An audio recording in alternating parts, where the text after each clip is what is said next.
ಎಲ್ಲರಿಗೂ ನಮಸ್ಕಾರ. ಇವತ್ತು ನಂದಿ ಹಿಲ್ಸ್ ಪಕ್ಕ ಬರೋ ದಿಬ್ಬಗಿರಿ ಅನ್ನೋ ಬೆಟ್ಟಕ್ಕೆ ಟ್ರೆಕ್ಕಿಂಗ್ ಬಂದಿದ್ದೀನಿ. ಬನ್ನಿ ನೋಡೋಣ.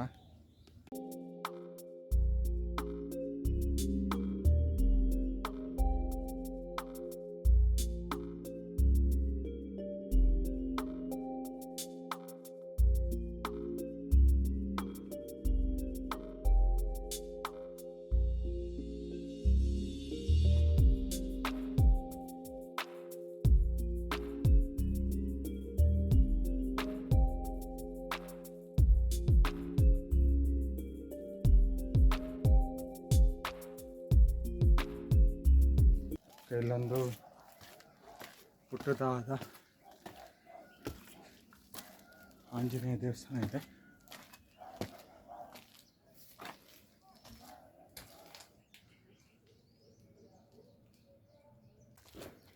ಚಪ್ಪಡಿಯಿಂದ ಏನು ಹಾಸಿದ್ರು ಆ ಮೆಟ್ಲುಗಳು ಇಲ್ಲಿ ಮುಗಿಯುತ್ತೆ. ಸೊ ಇಲ್ಲಿಂದ ಮುಂದೆ ನೀವು ಮುಂದೆ ಗಮನಿಸಿದಾಗ ಬಂಡೆಗಳನ್ನ ಕಡ್ದು ಈ ರೀತಿ ಮೆಟ್ಲು ಮಾಡಿದ್ದಾರೆ. ತುಂಬ ಚೆನ್ನಾಗಿದೆ, ಒಳ್ಳೆ ಬ್ಯೂಟಿಫುಲ್ ಗ್ರೀನ್ಸ್. ಈ ಬೆಟ್ಟ ಬಂದು ದಿಬ್ಬಗಿರೇಶ್ವರ ಫಾರೆಸ್ಟ್ ಡಿಪಾರ್ಟ್ಮೆಂಟ್ಗೆ ಸೇರಿದ್ದು. ಅಲ್ಲಿಂದ ಇಷ್ಟು ದೂರ ನಡ್ಕೊಂಡು ಬರ್ತಾಯಿದ್ದೀನಿ.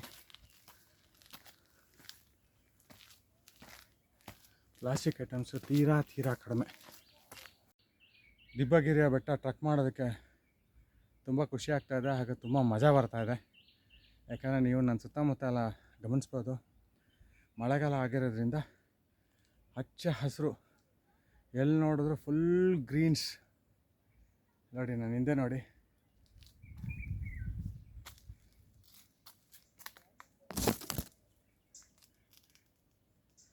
ಬ್ಯೂಟಿಫುಲ್ ಆಗಿದೆ. ತೋರಿಸ್ತೀನಿ ನಾವು ಮುಂದೆ. ತುಂಬ ಮಜಾ ಇದೆ ಬೆಟ್ಟ ಹತ್ತೋದ್ರಲ್ಲಿ. ಈ ಬೆಟ್ಟಕ್ಕೆ ಅಷ್ಟು ಜಾಸ್ತಿ ಜನ ಬರೋಲ್ಲ,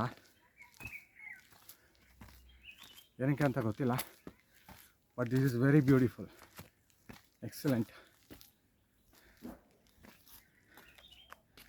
ಇವಾಗ ಒಂದು ಟ್ರಕ್ಕಿಂಗ್ ಮಾಡೋದಕ್ಕೆ ಹೇಳಿ ಮಾಡಿಸಿದಂಥ ಒಂದು ಬೆಟ್ಟನೇ ಇದು. ನಾವು ಟ್ರಕ್ ಮಾಡುವಾಗ ಗಿಡ ಮರಗಳು ಈ ಥರ ನಮಗೆ ಸಿಕ್ಕಿದ್ರೇ ಒಂದೊಳ್ಳೆ ಎನರ್ಜಿ ಬೂಸ್ಟರ್. ನಮಗೆ ಟಯರ್ಡ್ನೆಸ್ ಅನ್ನೋದು ಫೀಲ್ ಆಗಲ್ಲ. ಸ್ವಲ್ಪ ಜನ ಆಲ್ರೆಡಿ ಮೇಲ್ಗಡೆ ಇದ್ದಾರೆ, ಅವ್ರು ಮಾತಾಡ್ತಾರೋದು ನನಗೆ ಕೇಳ್ತಾ ಇದೆ. ಮಳೆಗಾಲದಲ್ಲಿ ಟ್ರೆಕ್ ಮಾಡೋ ಮಜಾನೇ ಬೇರೆ.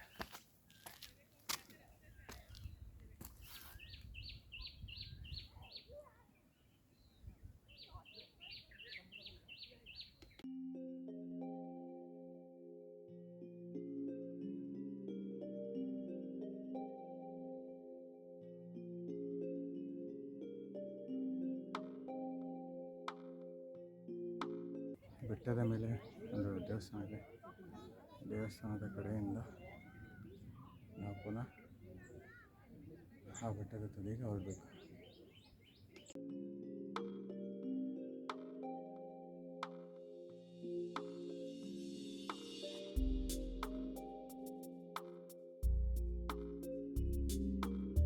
ಅರ್ಧ ಬೆಟ್ಟ ಹತ್ತದ ಮೇಲೆ ನಮಗೆ ಇದರ ಒಂದು ಪುಟ್ಟದಾದ ತುಂಬ ಪುರಾತನವಾದ ಒಂದು ಹೆಬ್ಬಾಗಿಲು ಸಿಗುತ್ತೆ.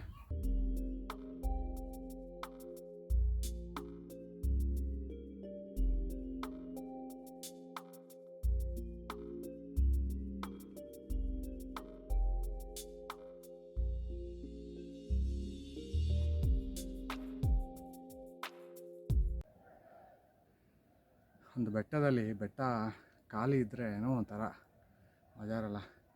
ಆದರೆ ಅಲ್ಲಲ್ಲೇ ಸೆಂಟ್ರಲ್ಲಿ ಈ ಪಾಚಿಗಳಿಂದ ಕೆಲವು ಹುಲ್ಲುಗಳಾಗಲಿ ಸಣ್ಣ ಪುಟ್ಟ ಗಿಡಗಳಾಗಲಿ ಬೆಳ್ಕೊಂಡಿದ್ರೆ ಏನೋ ಒಂಥರ ಬೆಟ್ಟ ನೋಡೋಕ್ಕೆ ಚೆಂದ. ಈ ಕಡೆಯಿಂದ ಹತ್ತಕ್ಕಾಗಲ್ಲ, ತುಂಬ ಕಷ್ಟ ಇದೆ. ಆ ಕಡೆನೇ ಹೋಗೋಣ. ಅಲ್ಲೊಂದು ಹೆಬ್ಬಾಗಿಲು, ಪುಟ್ಟದಾದ ಹೆಬ್ಬಾಗಿಲ ಮೇಲ್ಗಡೆ ನೋಡಿ ಬ್ಲೂ ಕಲರ್ ಶೆಡ್ ಕಾಣ್ತಾ ಇದೆ. ಅಲ್ಲಿದೆ ಅನಿಸುತ್ತೆ ದಿಬ್ಬಗಿರೇಶ್ವರ ಈಶ್ವರನ ಗುಡಿ ನನಗೂ ಗೊತ್ತಿಲ್ಲ, ನೋಡೋಣ ಬನ್ನಿ. ಏನೋ ಒಂಥರ ಈ ಜಾಗ ತುಂಬ ಡಿಫ್ರೆಂಟಾಗಿ ತುಂಬ ವೆರೈಟಿಯಾಗಿ ಕೂಡ ಕಾಣ್ತಾ ಇದೆ.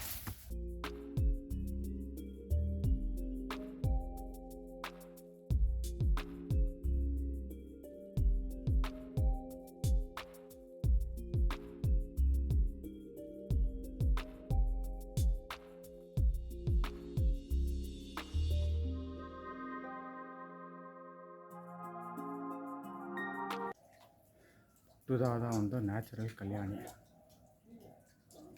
ಅಲ್ಲಿ ಜೇನು ಕಟ್ಟಿದೆ, ಹತ್ರ ಹೋಗೋದು ಬೇಡ. ಇಲ್ಲಿ ನೋಡಿ, ಕಲ್ಲಿನ ಮೇಲೆ ಎಷ್ಟು ಚೆನ್ನಾಗಿ ಕೆಲವು ಗೊಂಬೆಗಳ ಆಕೃತಿ ಮಾಡಿದ್ದಾರೆ. ಅಷ್ಟು ಇದೆಲ್ಲ ಗಮನಿಸಿದಾಗೆ ಅದೆಲ್ಲ ಇತ್ತೀಚಿನ ದಿನದಂತೂ ಅಲ್ಲ, ನೂರಾರು ವರ್ಷಗಳ ಹಿಂದಿನದು ಇದೆಲ್ಲ. ನೋಡಿ ಎಷ್ಟು ನೀಟಾಗಿ, ಏನೋ ತುಂಬ ಒಳ ಅರ್ಥ ಇರತ್ತೆ. ಈ ಥರ ಒಂದು ಬಂಡೆ ಮೇಲೆ ಆಕೃತಿ ಬಿಡಿಸೋರಿಗೆ ನಾನಾ ಅರ್ಥಗಳಿರುತ್ತೆ ಇದರಲ್ಲಿ. ಎಷ್ಟು ನೀಟಾಗಿ ಮಾಡಿದ್ದಾರೆ. ಗಣಪ ಬಂದು ಇತ್ತೀಚೆಗೆ ಪ್ರತಿಷ್ಠಾಪನೆ ಮಾಡ್ದಂಗೆ ಕಾಣ್ಬೋದು. ದೇವಸ್ಥಾನ ಇವತ್ತು ತೆಗ್ದಿಲ್ಲ, ಆಗ ದೇವ್ರು ನೋಡೋಕ್ಕೂ ಆಗ್ತಾಯಿಲ್ಲ, ಮೆಶ್ ಹೊಡೆದ್ಬಿಟ್ಟಿದ್ದಾರೆ. ಈ ಕ್ಷೇತ್ರಕ್ಕೆ ದಕ್ಷಿಣ ಕಾಶಿ ಶ್ರೀ ದಿವ್ಯಗಿರಿ ಪುಣ್ಯಕ್ಷೇತ್ರ ಅಂತಲೂ ಕರೀತಾರೆ. ದೇವಸ್ಥಾನದ ಎದುರುಗಡೆ ಪುಟ್ಟ ದಾರಿ ಇದೆ ಕೆಳಗಡೆ ಎಳ್ಕೊಂಡು ಹೋಗೋದಕ್ಕೆ. ಸೊ ಇಲ್ಲೂ ಕೂಡ ನಾವು ಈಶ್ವರನ ಗುಡಿ ನೋಡ್ಬೋದು,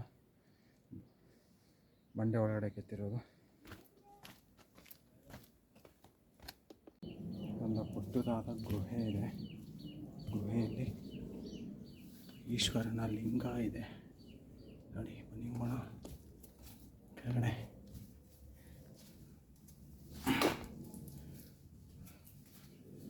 ಹೌದಾ,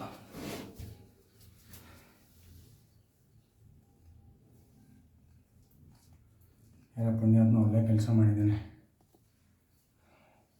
ಬೆಳಕೊತ್ತ ನೋಡಿ.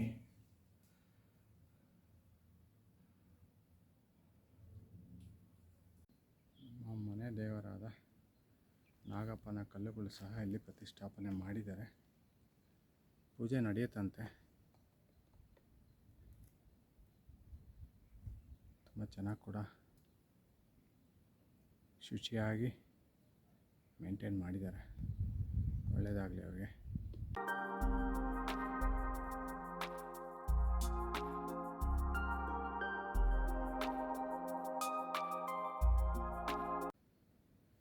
ಇಲ್ಲಿರುವ ಮಂಟಪನ ಇನ್ನು ಸ್ವಲ್ಪ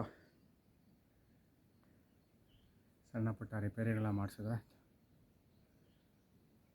ಮುಂದೊಂದು ದಿನ ಜನಗಳು ಬಂದು ಅವರು ತಂದ್ಕೊಳ್ಳೋದಕ್ಕೆ ಒಳ್ಳೆಯ ವಿಶ್ರಾಂತಿಗೆ ಒಳ್ಳೆಯ ಜಾಗ ಆಗುತ್ತೆ.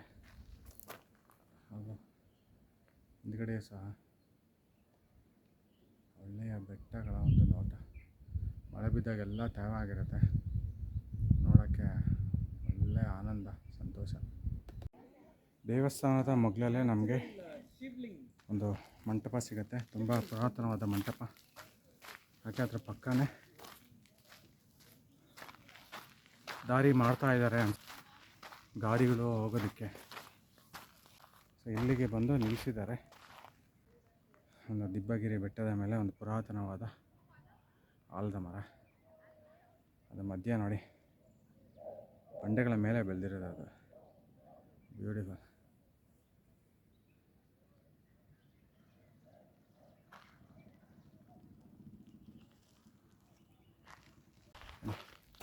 ಇದೇ ರಸ್ತೆಯಲ್ಲಿ ಬಲಗಡೆ ಆದಂಗೆ ಹೋದರೆ ಆ ಬೆಟ್ಟದ ಮಗ್ಲಲ್ಲೇ ಊರು ಮಾಡಿದ್ದಾರೆ. ಸೊ ಕಾರಲ್ಲಿ ಊರಿಗೆ ಹೋಗ್ಬೋದು. ಇಲ್ಲೇ ಏನೋ ಮೇಲ್ಗಡೆ ಮೆಟ್ಟಲು ಕಾಣ್ತಾ ಇದ್ದಂಗಿದೆ. ಮನೆ ದಾರಿಲಿ ಹೋಗೋಣ.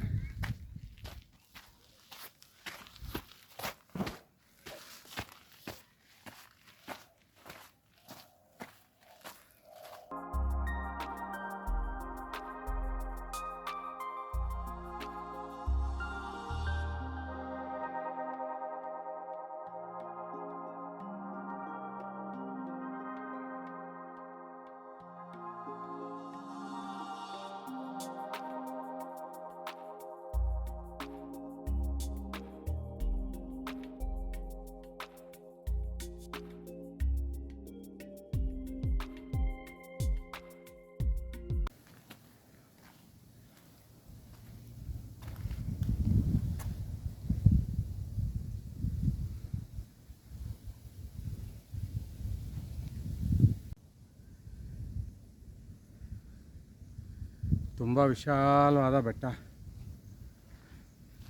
ದಿಬ್ಬಗಿರಿ. ಮಳೆ ಬಂದಿರೋದಕ್ಕೂ ಗಾಳಿ ಬೀಸ್ತಾ ಇರೋದಕ್ಕೂ ಮೋಡ ಕವಿತಾ ಇರೋದಕ್ಕೂ ಅಲ್ಲಲ್ಲಿ ಸ್ವಲ್ಪ ಸೂರ್ಯನ ಕಿರಣಗಳು ಬೀಳ್ತಾ ಇರೋದಕ್ಕೂ ಒಳ್ಳೆಯ ಅನುಭವ. ತಂಗಾಳಿ ಬೀಸ್ತಾ ಇದೆ.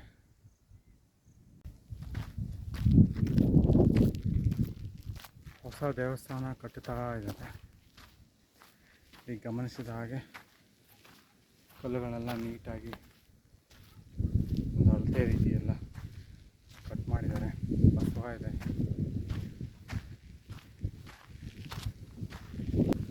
ಈ ಹಳೇ ಕಾಲದ ದೇವಸ್ಥಾನ ಇಲ್ಲಿ ಇತ್ತು. ಅದನ್ನೇ ಸ್ವಲ್ಪ ಮಾಡಿಫೈ ಮಾಡ್ತಾ ಇದ್ದಾರೆ. ಓಕೆ, ಶಿವಲಿಂಗ.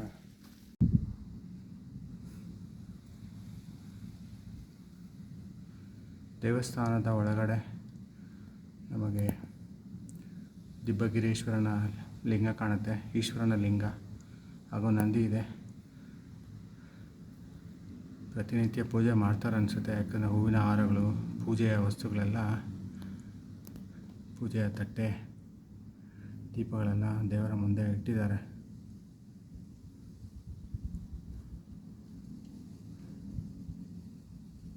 ಒಳ್ಳೆಯ ಆಕರ್ಷಣೀಯ ಸ್ಥಳ ಆಗಲಿ ಈ ದೇವಸ್ಥಾನ, ಯಾಕಂದರೆ ಇದು ಬೆಟ್ಟದ ಮೇಲೆ ಇದೆ.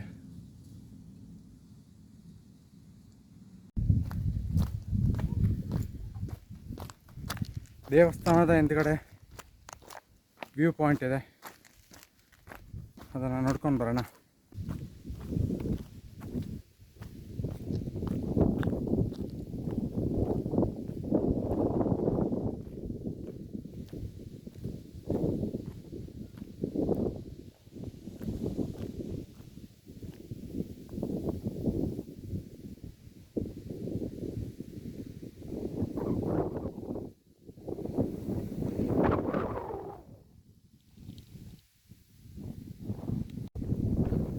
ಬೆಟ್ಟದ ತುದಿ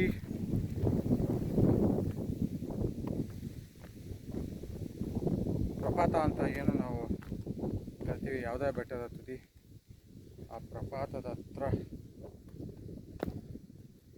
ನೋಡ್ತಾ ಇದ್ದೀನಿ.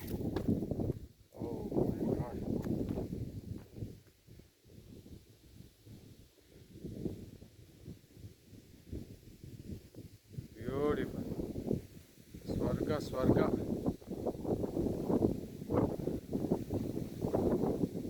ರೈತರೆಲ್ಲ ತಮ್ಮ ಭೂಮಿಗಳನ್ನ ಉಳ್ತಾ ಇದ್ದಾರೆ. ಎಲ್ಲೆಲ್ಲಿ ಉಳ್ತಾ ಇದ್ದಾರೆ ಅಲ್ಲೆಲ್ಲ ಒಂದು ಕೆಂಪಿಗೆ ಮಣ್ಣಿರೋದು ರೀತಿ ಕಾಣ್ತಾ ಇದೆ. ಇನ್ನು ಮಿಕ್ಕಿದೆಲ್ಲ ಹಸಿರು.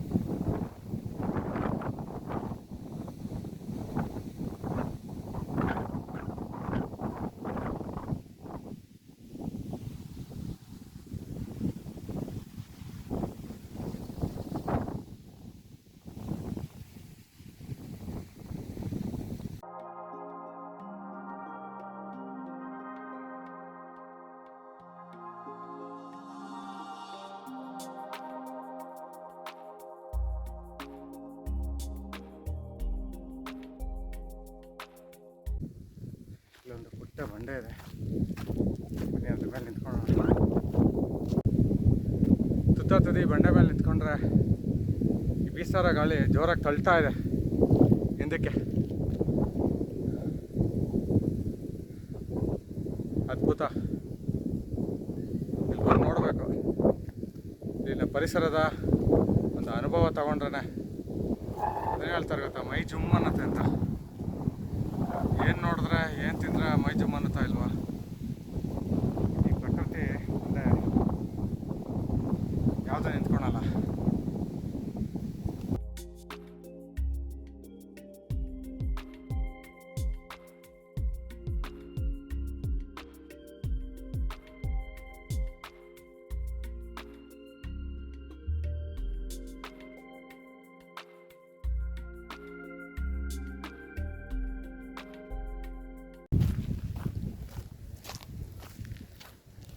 ಈ ಒಂದು ಜಾಗ ನೋಡಿದ್ರೆ ನಾನು ಚಿಕ್ಕ ವಯಸ್ಸಲ್ಲಿ ನೀಲಗಿರಿ ತೋಪುಗಳು ನೋಡ್ತಾ ಇದ್ದೆ. ನಮ್ಮ ಮನೆ ಸುತ್ತಮುತ್ತ ಎಲ್ಲ ಅದೇ ರೀತಿ ಬೆಟ್ಟದ ಮೇಲಿದೆ.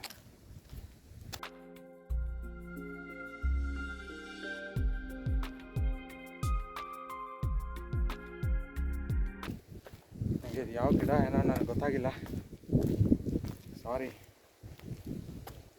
ಒಳ್ಳೆ ಹೋಗ್ಲು ಬಿಟ್ಟಿದೆ, ಮಳೆಗಾಲ ಅಲ್ವಾ.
ಬನ್ನಿ ಗ್ರಾಸ್ ಲ್ಯಾಂಡ್ ಒಳಗಡೆ ಹೋಗೋಣ.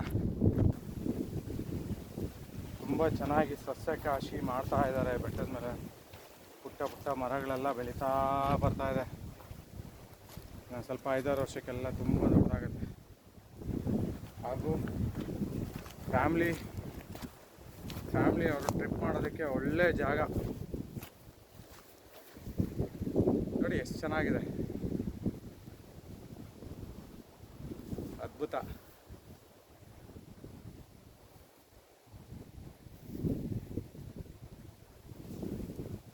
ನಂಗೆ ತುಂಬ ಖುಷಿಯಾಗಿದ್ದು ಈ ಬೆಟ್ಟದ ಮೇಲೆ ಅಂದರೆ ಸ್ವಚ್ಛತೆ. ನಿಜವಾಗಿ ಪ್ರತಿಯೊಂದು ಬೆಟ್ಟನೂ ದಯವಿಟ್ಟು ನಮ್ಮ ಒಂದು ಸೇನೆ ಅಂಡ್ರಲ್ಲಿ ಕೊಟ್ಬಿಟ್ರೆ ಇದೇ ರೀತಿ ಪ್ರಕೃತಿ ಕೂಡ ಅವ್ರು ಕಾಪಾಡ್ಕೊಂಡು ಬರ್ತಾರೆ. ನಾವಂತೂ ಯಾವುದೂ ಉಳಿಸ್ತಾ ಇಲ್ಲ. ಈ ಬೆಟ್ಟ ನೋಡಿದ್ರೆ ಅದು ಕೂಡ ನನಗೆ ಒಳ್ಳೆಯ ಒಂದು ಅನುಭವ ಆಯಿತು. ಬೆಟ್ಟ ಕಾಪಾಡ್ಕೊಳ್ಳೋದಕ್ಕೂ ಕೂಡ ಸೇನೆಯವರೇ ಬೇಕು ನಮಗೆ.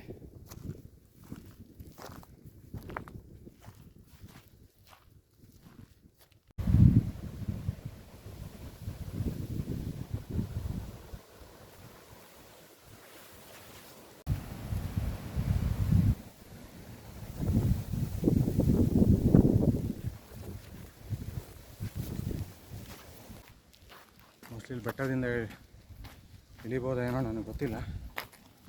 ನಮ್ಮ ಪ್ರಯತ್ನ ನಾವು ಮಾಡೋಣ.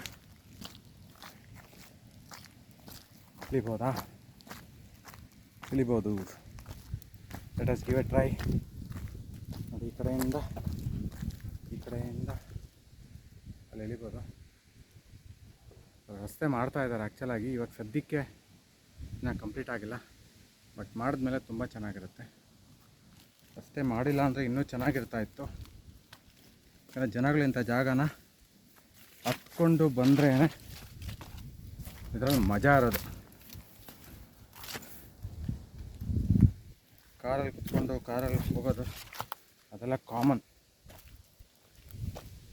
ನೋಡಿ, ಬೆಟ್ಟಗಳು, ಬಂಡೆಗಳು, ಈ ಗ್ರಾಸ್ ಲ್ಯಾಂಡಲ್ಲಿ ಹತ್ಕೊಂಡು ಇಳಿದು ಎದ್ದು ಬಿದ್ದು ಮಾಡಿದ್ರೇ ಏನೋ ಮಜಾ ಏನೋ ಅಂತ ನಮ್ಗೆ ಅರ್ಥ ಆಗೋದು. ರಸ್ತೆಗೆ ಬಂದ್ವಿ.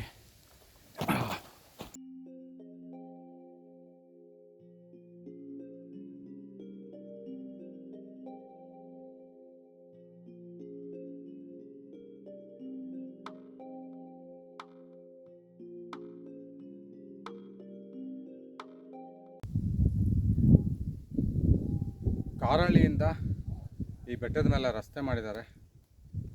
ತುಂಬ ಅಗಲವಾಗಿ ಕೂಡ ಮಾಡಿದ್ದಾರೆ. ಬೆಟ್ಟದ ತುದಿ ತನಕ ಹೋಗ್ಬೋದು. ಮೋಸ್ಟ್ಲಿ ಮುಂದಿನ ದಿನದಲ್ಲಿ ಮಿಲಿಟ್ರಿ ಕ್ಯಾಂಪಸ್ ಒಳಗಡೆ ನಮಗೆ ಎಂಟ್ರಿ ಇರಲ್ಲ ಅನಿಸುತ್ತೆ.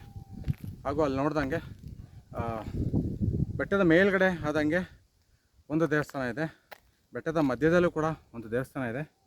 ಸೊ ಎರಡು ದೇವಸ್ಥಾನಕ್ಕೂ ದಾರಿ ಮಾಡಿದ್ದಾರೆ. ಸೊ ಪುನಃ ನಾವು ದೇವಸ್ಥಾನಗಳು ನೋಡಿಕೊಂಡು ಇದೇ ದಾರಿಲಿ ಕಾರಲ್ಲಿ ಮೂಲಕ ಇಳ್ಕೊಂಡು ಬೆಂಗಳೂರು ಕಡೆ ಮೇನ್ ರೋಡ್ಗೆ ಹೋಗ್ಬೋದು. ಸೊ ಇವಾಗ ಈ ದಾರಿಯಲ್ಲಿ ಬೆಟ್ಟನ ಹತ್ತೋಣ, ಮಸ್ತ್ ಮಜಾ ಇರುತ್ತೆ. Let us give a try.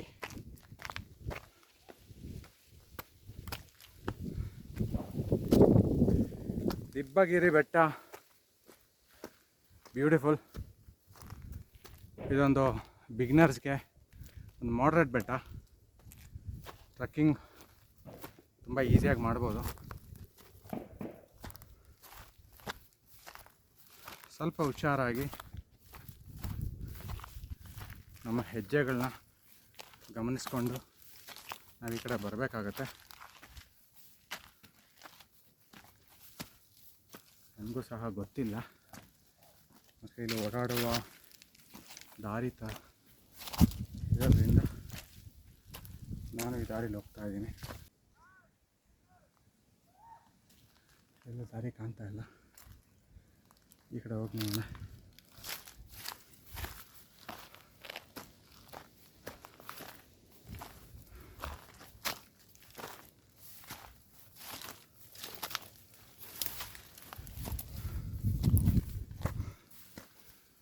ಏನೇ ಹೇಳಿ, ಈ ಬೆಟ್ಟದ ಮೇಲೆ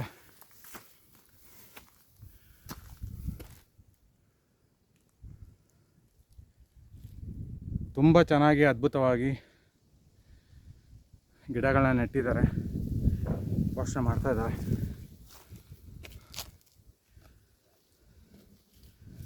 ತುಂಬ ಖುಷಿ ಕೊಡೋಂಥ ವಿಷಯ. ಭೂಮಿಗೆ ಇವತ್ತು ಅದು ಬೇಕು.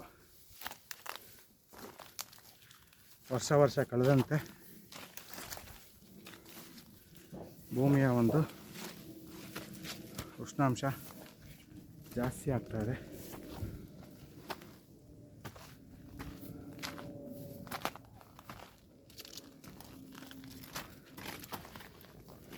ದಿಬ್ಬಗಿರಿ ಫಾರೆಸ್ಟ್ ಡಿಪಾರ್ಟ್ಮೆಂಟ್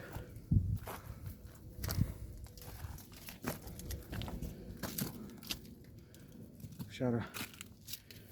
ದಿಬ್ಬಗಿರಿ ಫಾರೆಸ್ಟ್ ಡಿಪಾರ್ಟ್ಮೆಂಟ್ ಅವರು ತುಂಬ ಚೆನ್ನಾಗಿ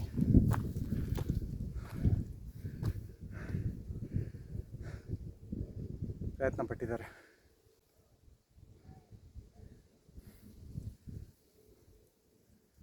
ಈ ಕಡೆ ಹೋಗೋಣ.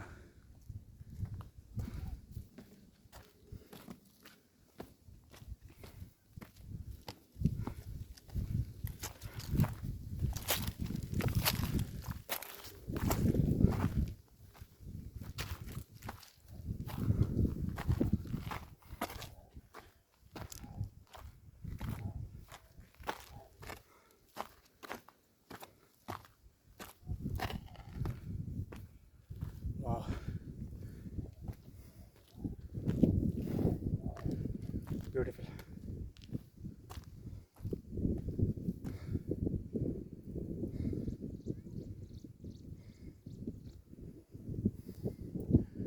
ನೋಡಿ ಅಲ್ಲಿ ಬ್ಲೂ ಕಲರ್ ಶೆಡ್ಡು,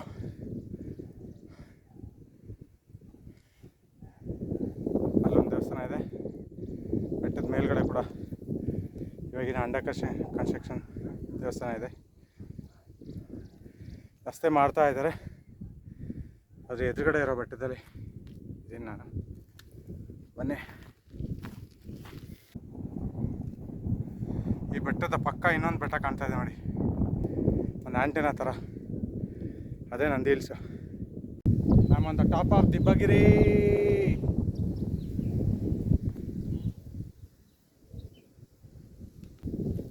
ಇಲ್ಲಿ ದೇವಸ್ಥಾನ ಕಟ್ಟಬೇಕಂತ ಪ್ರಯತ್ನ ಮಾಡ್ತಾ ಇದ್ದಾರೆ. ಸುಬ್ರಹ್ಮಣ್ಯ ದೇವರ ಅನ್ಸುತ್ತೆ.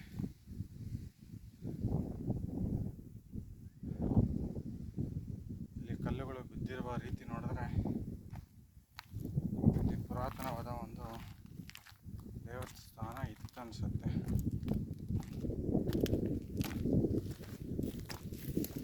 ಬೆಟ್ಟದ ಮೇಲೆ ಇರೋದರಿಂದ ಇದೆಲ್ಲ ಬಿದ್ದು ಹಾಳಾಗಿದೆ.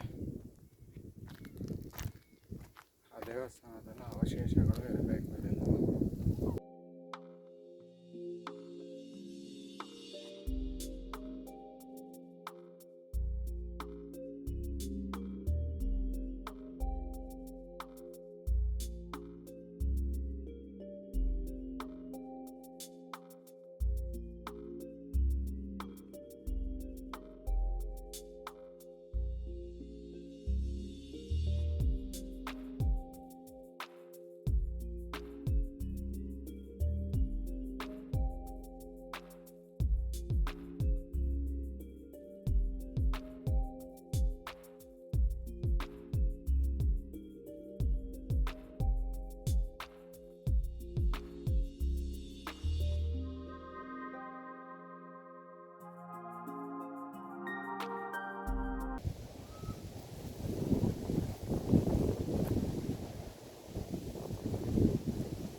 ರಸ್ತೆ ಇಲ್ದಿರೋ ಸಮಯದಲ್ಲಿ ಆ ನೀಲಗಿರಿ ಮರ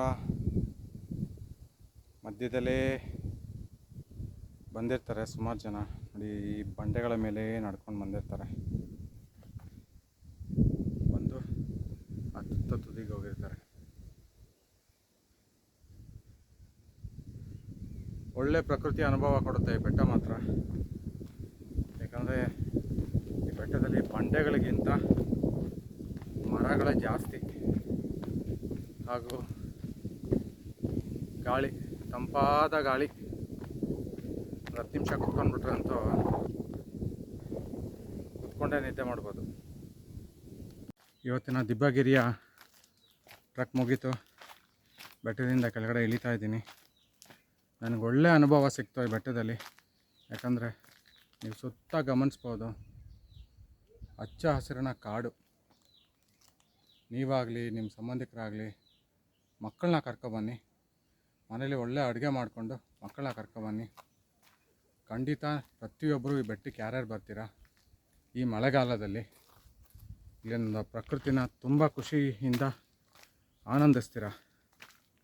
ಎಂಜಾಯ್ ಮಾಡಿ. ಬೆಂಗಳೂರು ಇಂದ ಸುಮಾರು ಒಂದು 45 ಕಿಲೋಮೀಟ್ರ್ ಅಷ್ಟೇ, ಜಾಸ್ತಿ ಇಲ್ಲ.